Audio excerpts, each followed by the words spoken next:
Bonjour, j'ai une question pour vous. La dernière fois que vous avez donné du feedback à vos élèves, c'est-à-dire la dernière fois que vous leur avez fait un commentaire sur leur travail ou sur leur comportement, la dernière fois que vous leur avez fait un retour, se sont-ils sentis jugés? Si oui, vous avez confondu jugement et feedback.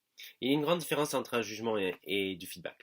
Le feedback, à l'inverse du jugement, donne des commentaires et des indications sur comment progresser, mais ne parle que du travail, que du produit que l'élève a produit. Que l'élève a créé, que l'élève a fait. Et ça ne parle que de son travail. Ou même si ça parle de son comportement, ça ne parle que de son comportement. À l'inverse, le jugement, lui, porte sur l'élève lui-même. Ainsi, si vous dites à votre élève, tu es mauvais en maths, ça c'est un jugement, parce que vous parlez de lui. Ça lui donne l'impression que de manière inhérente, il est mauvais en maths. Si à l'inverse, vous lui dites, ton travail sur les équations ne montre pas que tu maîtrises comment résoudre une équation, là vous parlez de son travail. On peut prendre un autre exemple. Moi, je prends toujours l'exemple de la tarte dans beaucoup de mes vidéos, dans mon livre également, dans mes stages. Prends l'exemple d'une tarte. Je vous donne une tarte qui est très laide et très mauvaise, que je viens de faire. Si vous me dites, tu es un mauvais pâtissier, ou tu es vraiment nul en tarte, là c'est un jugement, parce que moi, je sens que, ah bon, ben moi en tant que personne, je suis mauvais en tarte, en tout cas selon vous, et je suis un mauvais pâtissier. Le problème avec un jugement, c'est que ça donne l'impression que c'est inhérent, ça ne changera jamais.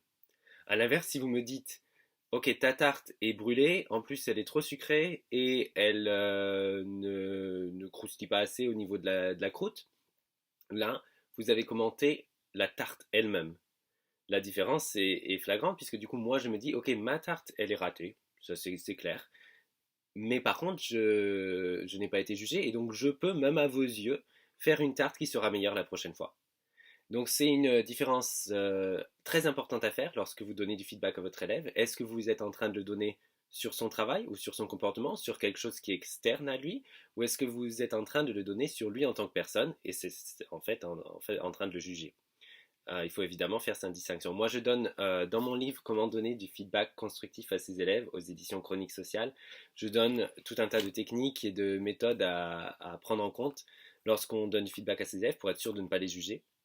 J'en parle également dans mes stages, des stages que j'anime sur Bordeaux, Toulouse et Foix également, et puis ensuite un peu ailleurs à la demande, afin de vraiment vous faire en sorte que vous donniez en tant qu'enseignant, en tant que formateur, en tant qu'instituteur, professeur, n'importe quoi, que vous donniez du feedback qui soit le plus utile pour vos élèves, le plus constructif, parce que s'il est jugeant, il ne l'est pas, alors que s'il n'est pas un jugement et que c'est vraiment un feedback bien formulé, là il va encourager l'élève, le booster, lui indiquer vraiment comment améliorer son travail, mais lui donner envie de le faire.